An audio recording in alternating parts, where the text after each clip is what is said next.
BetaFPV. It has been very windy where I live for almost a month now.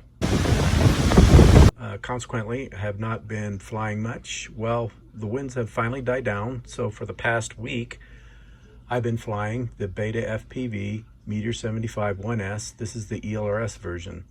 A lot of people stop flying whoops in the spring, but I actually continue to fly them.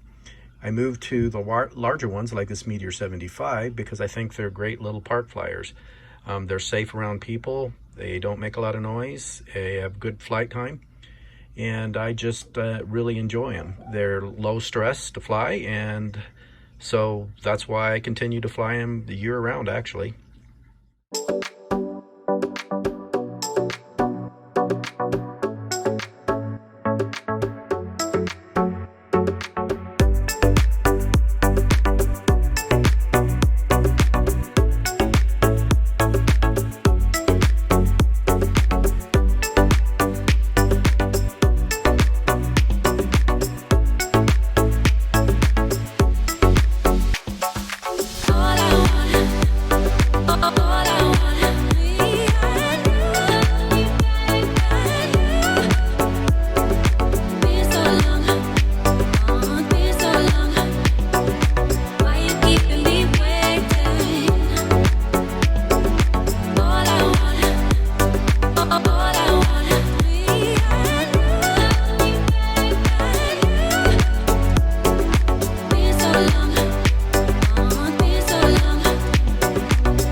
So first I want to say I really like these little carrying cases that BetaFPV has. They're really convenient just to put your quad in these and put them in your backpack.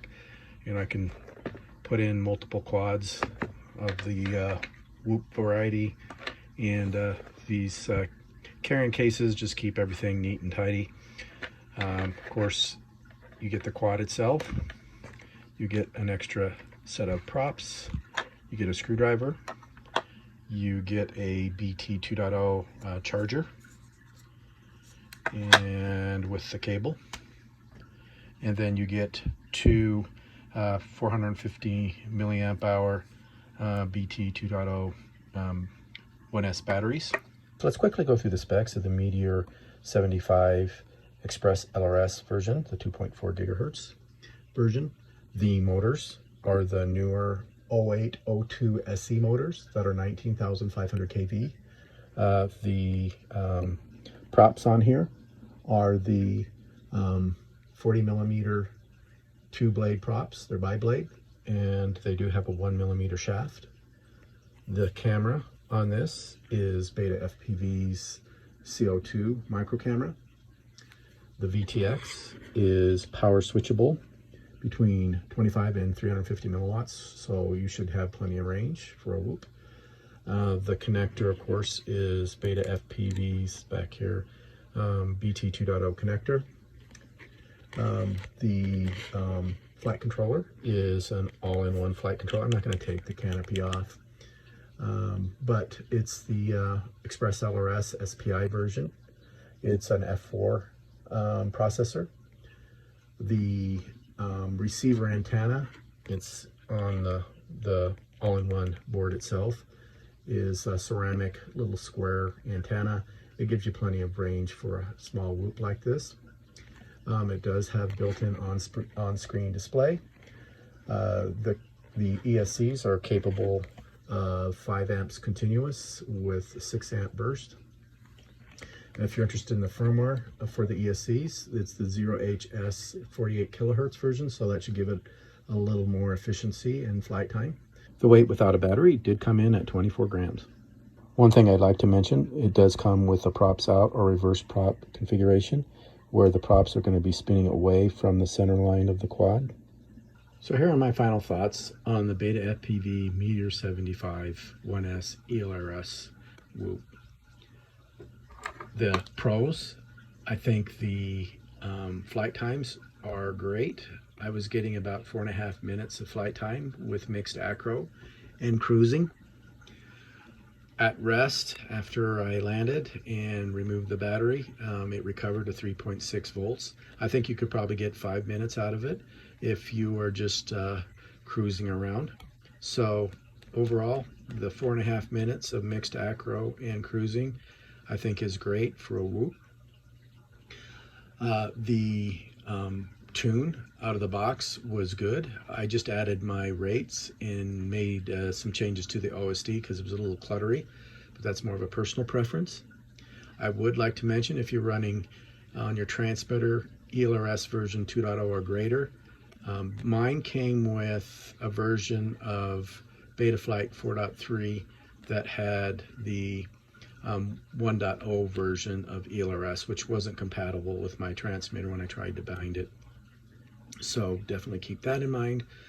You'll have to upgrade it if you've upgraded your transmitter. I'll put a link below in the description on where to go to the expresslrs.org, where they go through binding and the different versions of Express LRS.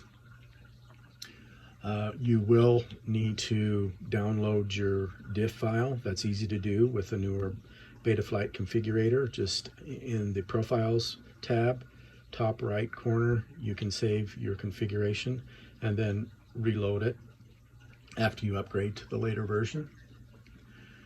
Another pro is it flies very fast for a whoop as compared to like a 63mm whoop. Also, it does great at what I call whoop acro, so you can do some light acro with this thing. I thought that for a 75mm whoop, it was very responsive, so that's definitely a pro. Also, with these bi-blade props, it's just very quiet, which makes it a good park flyer. No one's going to notice this thing if it flies by them. They'll just think it's definitely just a little toy. Also, the frame and canopy are very durable. I crashed it quite a bit. The range of this whoop is insane with 350 milliwatt VTX and ELRS. You can fly this thing way further than you should for this small of a quad, because if you happen to crash it a long ways away, it's going to be hard to find because it doesn't have a buzzer. And also, it's a very lightweight for a 75mm whoop. I think it's a good quad for a beginner. I think if you're starting out in FPV, whoops are the best way to go after you get comfortable in a simulator. I think they're always a good place to start. Lastly, I think it's a good value at $119 US because it comes with a pretty complete kit. The cons, like the Meteor75 Pro, the camera isn't the best. Although I noticed on this camera, unlike my, it's the same camera that's on the Meteor65 Pro, which I was having some white balance flashing issues. I must have a defective camera because this one wasn't doing the same. So for outdoors, I like the field of view, so I think it's great for park flying and outdoor flying. Like the Beta65 Pro, the camera, of course, is not adjustable. It's about a 20-degree-ish angle on this, and which is fine for me, and I think it's with a field of view is fine for a beginner. The other con is it does come with a BT, which is a Pro and a Con. It comes with a BT 2.0 connector. And of course that's proprietary, so you're kind of stuck with BetaFPV batteries unless you put your own connector on a battery. So keep that in mind. But as far as voltage drop, it definitely is better than a PH 2.0 connector. Then lastly, I think the learning curve on Express ELRS is a little greater than like FR Sky, but the benefits outweigh that complexity. It's getting better and better as far as Express ELRS ease of use. So just keep that in mind. You definitely want to go out to the link below to the expresslrs.org page. It has a getting started link in there, and if you go through that, it's not that difficult. You just have to go through the instructions. So in summary, as a park flyer, I give the Meteor75 ELRS 1S thumbs up. You may want to consider the Happy Model Mobula 7 ELRS, which I don't have. It's usually out of stock, and for me, since I already have a lot of BT 2.0 batteries, this was an easier choice for me to go with this over the Happy model. But that's one you want to check out as well. So with that, as always, thanks for watching my channel.